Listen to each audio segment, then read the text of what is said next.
everybody, my name is Jonathan Green. This is my week 4 video review of our assignment for this week.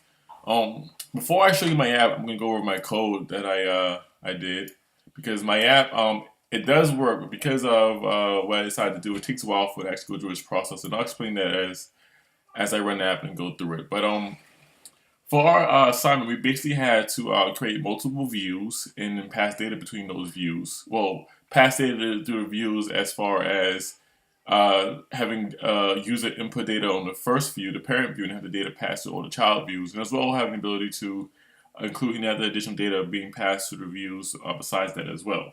What I decided to do for my app was use the NSURL session, making API calls. It's something I'm trying to do for my a personal project I'm working on, so I've found that implementing for my assignment might be good practice.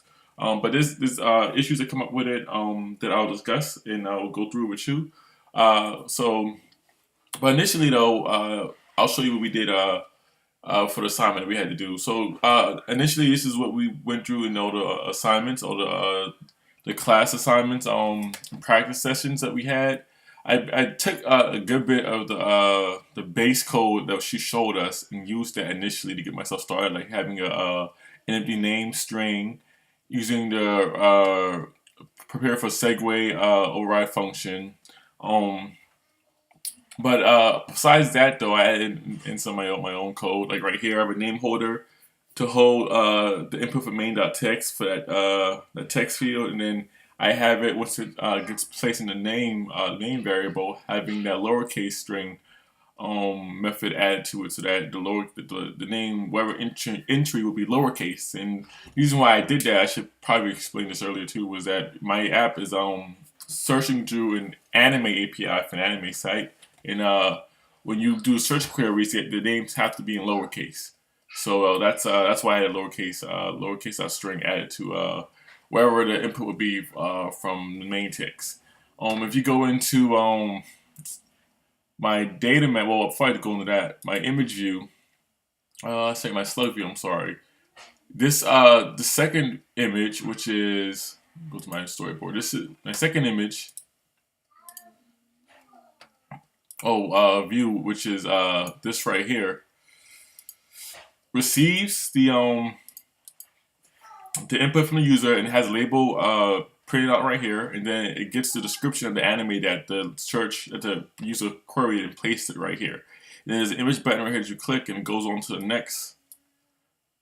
next one, which shows you the image of the anime and then passes the name from the parent view right here for that label. And this is the parent view. I know this is kind of backwards. I'm sorry. My code is a little bit more than assignment 1, so I'm kind of working backwards trying to explain to you guys what I did.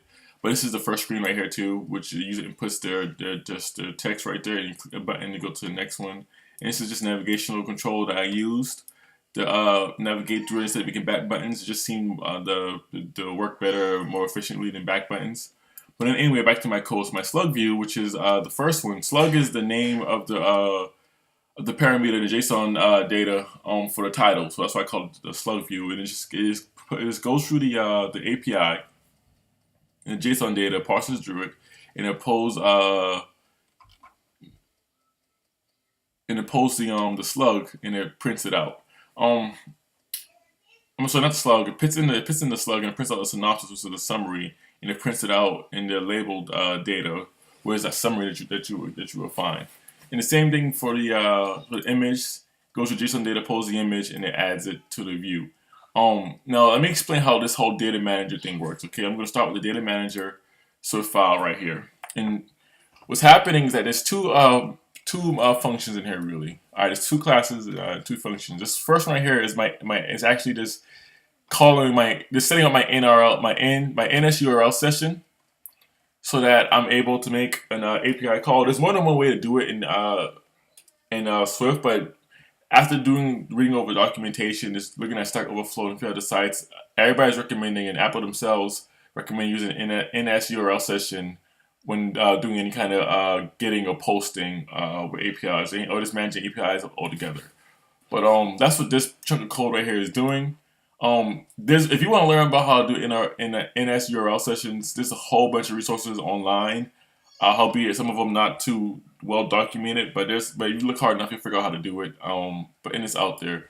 The next piece of code I have here that's significant is my data manager. Now, what this is actually doing is calling this NS URL session, which is being given the get URL success function name, so that if it's success and there's no issues, it'll actually run through the rest of this code, which is basically.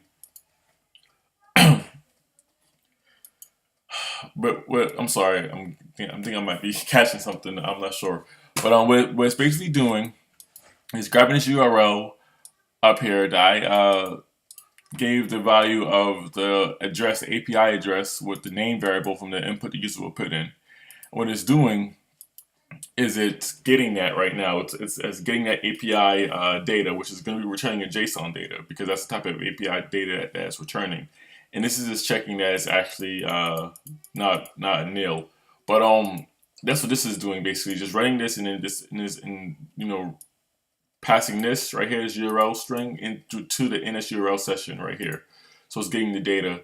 But let me show you how it's actually going to be working. I guess Slug works. Okay, so right here, what happens is that after I pulls the data, and it's a success, because you have error checks where you have completion, you have error, you have ODs. But when it's a success, it comes here and it provides you a JSON object that you get from that API, and then you have to parse through it. Now, this is the next piece of my assignment that was pretty tricky.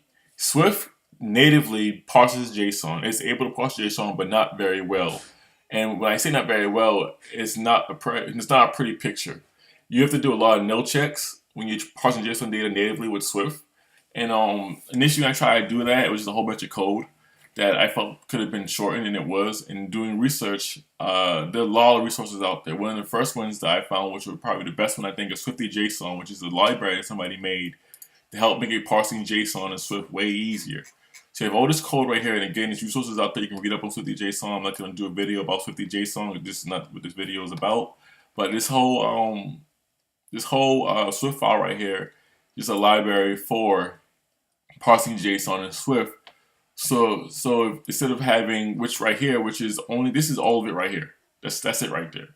That's it. I guess you can include that in it too if you wanted to, but that's it right there, right? Without that would be like 5 or 6 lines, depending. Doing a bunch of if conditionals, checking for nils and such. But now it's just one line, because all that's done inside of the JSON in SwiftyJSON. And now all I gotta do is just point to what I want and assign to a variable, and then pass that variable value to my label data, and now I have all the information that I need. Pretty awesome. But that's my code. Let me actually show you the app. Now, this is why I want to go through the code first before I showed you the app. Now, what's going to happen? The app works, but you have to be patient and with me for a while, because what happens, I'm not sure if it's the NS URL session that I'm choosing to do, or how I'm pulling the data, or I think it's asynchronous, I think is what it's called. But for some reason, the data loads really slow. It loads, but it loads extremely slow. So it's gonna come up like that. And as you can see, because it's not optimized for my iPad Air, my visuals aren't that good. But if I were to type in, let's see, bleach, make it simple. Type in bleach, which is an anime. Hit button, go to the next page. As you see, the parent, the input from the parent view is passed into the child view. Now, what's gonna happen in a few moments is that it's gonna post description. There you go, of the anime that I pulled from the API. But it took a while, as you can see. I need to fix that. Good thing that's not being graded in this assignment. We're not grading API calls and stuff, but it's something I want to get working for my actual personal project, and whenever we actually use APIs in our classes. Next thing is this image button. Click image, goes to the next page. Same thing, passes that label from the parent view, or the input from the parent view, through to the second child. And it's going to load the image up in a few moments, but it's going to take a while, like it did initially with the description. This is an issue that I have not been able to figure out yet. I'm still doing research on it, reading up on it. People are telling me it's because how I'm pulling it. Like the asynchronous thing that I told you guys about is because of that. It's something. Don't quote me on this. This isn't correctly stated, but it's how it's handling the data, as far as if it waits to download all the data, or to check to see if all data is there before posting something, or just sees what you need is there and just posts what you need. But that's why it's taking forever, or taking too long. But there you go, shows a picture, the cover image from the API, and that's my app. So I have my label value being given to me by the text field that the user inputted on the parent view being passed to both my views, my slug view and my image view. My slug view has additional data coming from the API giving it a description, and my image view has additional data coming from the API giving me an image. And my back button from navigation. Thank you guys for watching this video. I hope it wasn't too long, and I'll see you guys in our next class. This class was awesome. I enjoyed it, and have a great day. Bye.